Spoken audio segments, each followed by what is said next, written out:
we saw with the Supreme Court, the abortion issue and how that's went. And it's not a federal issue now. It's went back to the states, where the state decides about how abortion goes.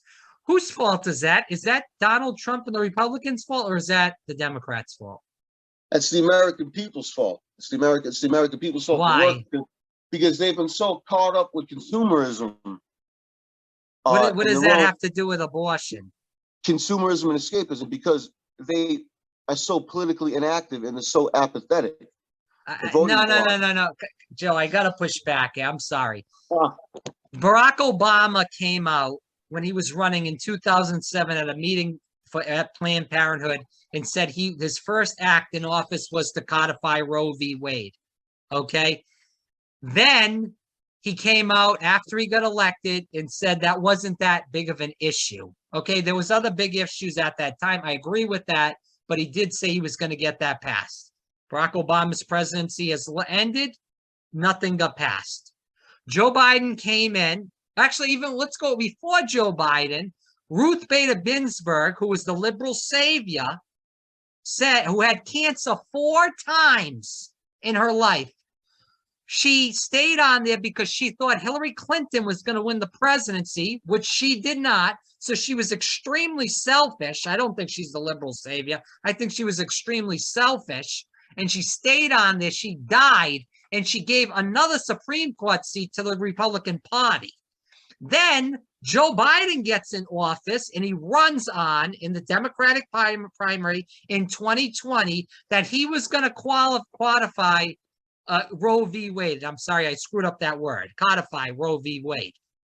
Joe Biden gets in office. He doesn't do any of it again.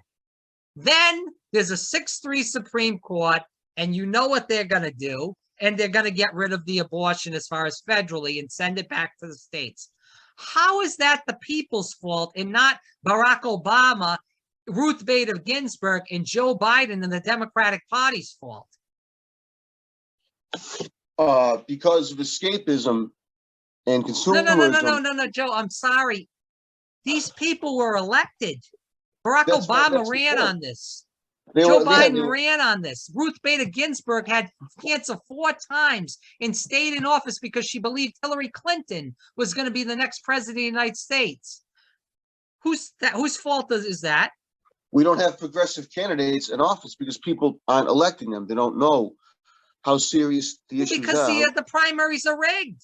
The primaries are rigged against Bernie Sanders. The primaries rigged in 2016 and 2020. The primaries rigged against progressive candidates that are running for office in Florida, in Ohio, in every state in the country. It's extremely hard for them to win because they're running without corporate PAC money. So it's not, you can't blame it on the people. I'm sorry. It's about the corporate Democratic Party, the establishment of that party. And that's the reason why abortion is under attack. That's why there's an issue with the guns. It's not anything with the Republican Party or the NRA. They use the same talking points. You get emails. I get these emails all the time. I'm sure you get the same emails from Nancy Pelosi, from Joe Biden, from Barack Obama, Michelle Obama, all these people. Donate $10, donate $15. We need to get more Democrats in office. For what reason? When they have the majority in the Senate, in the House, whether it's Barack Obama or Joe Biden, they do little to nothing. So what is the point of going out and voting for these Democrats? Well, it would be a lot worse. I can tell you this. At the minimum, it would be a hell of a lot worse if we got the Republicans in. But we already know that. Stayed in for another 4 years. It would have been a hell of a lot worse. So you have to go with the lesser of 2 evils sometimes. But as far as these larger issues that you're talking about. So why would people go out and vote if they know that with the Democrats, they're going to get crumbs, with the Republicans, they're going to get nothing? Yeah. What inspires you to go out and vote? The fact that you're either going to get the crumbs or you're going to get stomped on. You got to choose the lesser of 2 evils. You know, sometimes you got to pick. The economy's stomped on right now with Joe Biden. What'd you say? The economy is being stomped on now with Joe Biden. Inflation, rent, gas prices, everything in the kitchen sink is out of control. I would point that more towards corporate power and corporations causing that more than That's the government partially true. policy. I agree with that. I agree with that. At least you If you didn't look say at- Ukraine. Right. If you look at our gas prices, there's record gas prices, but the oil companies are also making record profits. Such, I mean, and then you look I at agree. how, But the problem we've is, allowed- again, the gas is out of control right now. Why are we not talking about, again, the alternative fuels, solar, wind, geothermal, nuclear? We're not talking about any of that stuff.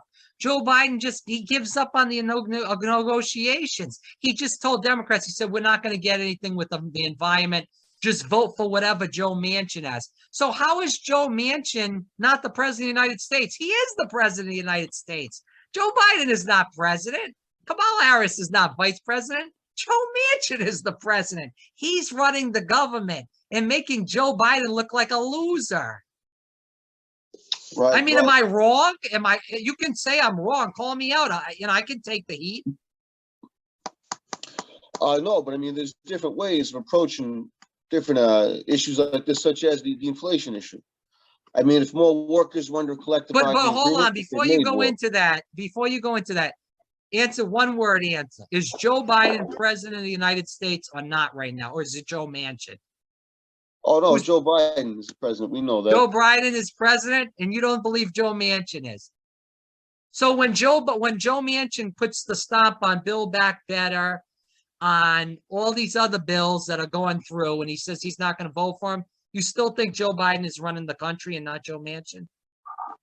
Well, that goes back to a whole of how our government legislation is set up. You look at things like But we just went through that. FDR wouldn't let this happen. You know, John F. Kennedy wouldn't let this happen. Lyndon B. Johnson wouldn't let this happen. But Joe Biden is. And Joe Biden compares himself again to being FDR. I mean, I'm right.